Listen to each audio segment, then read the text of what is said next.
ফিলিস্তিনের গাজা উপত্যকায় ইতিহাসের বর্বরতম গণহত্যা চালাচ্ছে ইসরায়েল।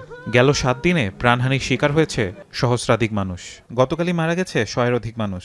সব মিলিয়ে ইসরায়েলি আগ্রাসনে নিহতের সংখ্যা ছাড়িয়ে গেছে ৫০,০০০-এরও বেশি।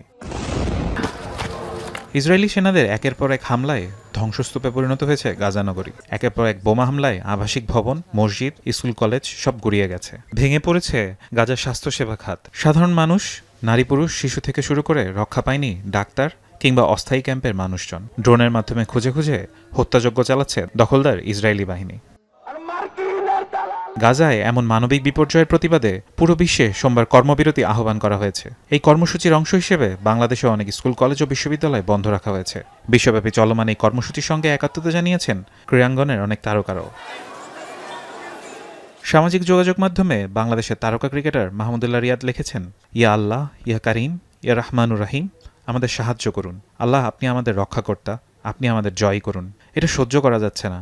ইয়া রাব, আপনি আহাদ, আপনি সামাদ, আপনি ফিলিস্তিনিদের রক্ষা করুন। মুশফিকুর রহিম লিখেছেন, ইয়া আল্লাহ, সবখানে নিপীড়িত মানুষদের আপনি রক্ষা করুন। আপনি তাদের জন্য রক্ষক, সাহায্যকারী, সমর্থক ও শক্তিদাতা হয়ে যান।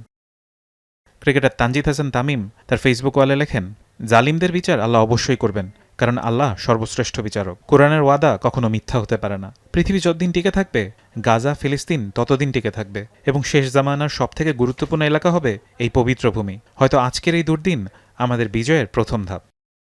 ক্রিকেটার মৃত্যুঞ্জয় চৌধুরী লিখেছেন, আল্লাহ আমাদের ফিলিস্তিনের ভাইদের রক্ষা করুন। নিশ্চয়ই আপনি তাদের জন্য একাই যথেষ্ট।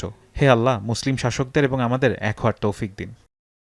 তানজিম সাকিব লিখেছেন, মুসলিমরা এত ভীত ছিল না। বদরের প্রান্তরে সুসজ্জিত ১,০০০ জনের বিরুদ্ধে ৩০০ জনের সেই ঐতিহাসিক বীরত্বগাথা কাহিনী তো আমাদের। দুনিয়ার প্রতি মোহ কি আমাদের এতটাই কাপুরুষ বানিয়ে দিল?